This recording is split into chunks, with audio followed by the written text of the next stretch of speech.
As government officials for the Department of Social Trends and Anthropological Research, much of our work in recent years has involved researching and compiling a white paper entitled Legislation for the Collection of Anecdotal Evidence to Facilitate the Continued Ordinariness of Everyday Life and Enhancement of Community Cohesion. It is more commonly referred to as the manuscript on the mundane.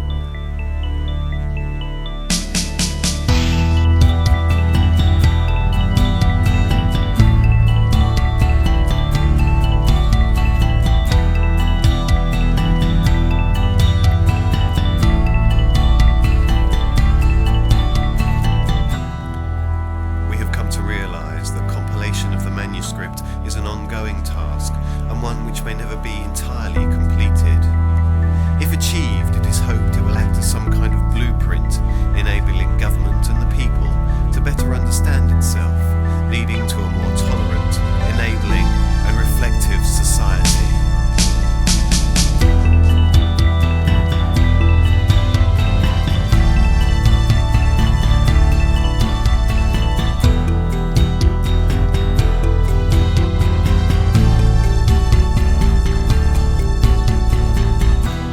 Given such lofty aims, views on the manuscript vary widely.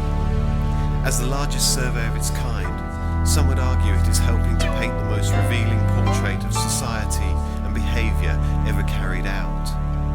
The manuscript, they say, will have far-reaching implications, informing the work of all other government departments combined.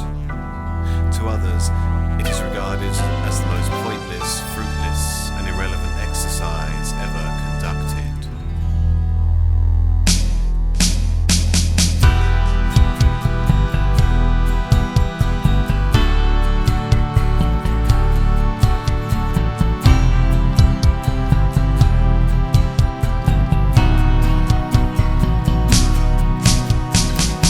Do you think work is fun? Some work is. This man's work involves turning copies of locally distributed newspapers, such as the Evesham Ad Mag, into papier-mâché briquettes that you can use as firelighters. The residue of the mâché, as it is called, is sold by the quart pot to infant and junior schools in the sure and certain hope of being resurrected as a series of brittle, balloon-shaped objects. Our own education authority recently created a 20-foot gecko made from pulped copies of the Yellow Pages. They won an award. I think the power of information to make people free, to be able to choose how they conduct their lives, what kind of timetable they have, whom they talk to, what ideas they deal with, what creativity they should have, becomes possible.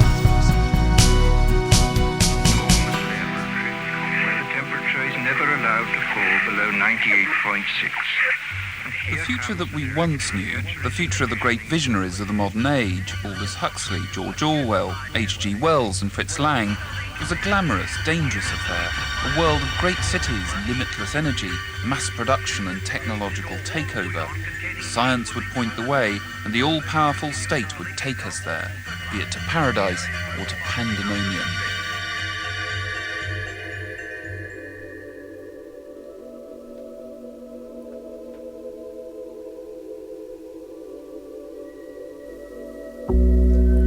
As employees at the Ministry of the Mundane, we have been tasked with writing a song about recycling. It's entitled, I Feel Fantastic Despite the Greenhouse Gases Playing on My Mind. Here is a short rendition. I feel fantastic despite the greenhouse gases playing on my mind. My bins are collected every Friday night. Clearly, it still needs a lot of work. Lyrically, it concerns the curious dilemma surrounding communal recycling bins appearing on the nation's high streets. The ever-expanding number of bins has led to an increased number of waste collection vehicles on the roads, thus exacerbating traffic congestion and increasing exhaust emissions, all contributing to the very problem they were designed to help alleviate. We're still working on the harmonies. I feel fantastic, despite the greenhouse gases playing on my mind. My bins are collected every Friday night. I feel fantastic, despite the greenhouse gases playing on my mind. My bins are collected every Friday night. My bins are collected every Friday night.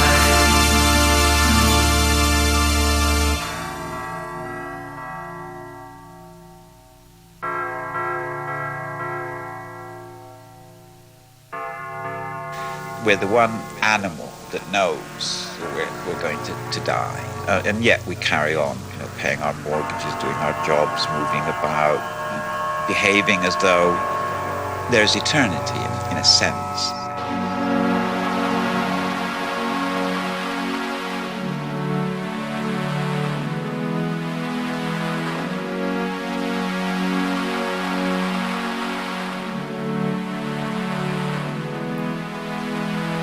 Ornamentation on gravestones is closely monitored. You can have a dove, a small garland of flowers, or a cross of the correct proportions, with a maximum of 4 arms. Any more and it looks like an asterisk. Research has shown that other imagery, such as a picture of a cricket bat for example, can cause unnecessary excitement amongst casual visitors to the cemetery. In the last year alone, 37 people suffered fatal seizures whilst visiting British cemeteries.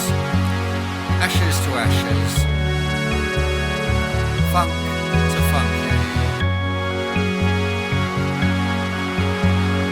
The fact is that if you see the present tense, boy do you see, and boy can you celebrate,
And the old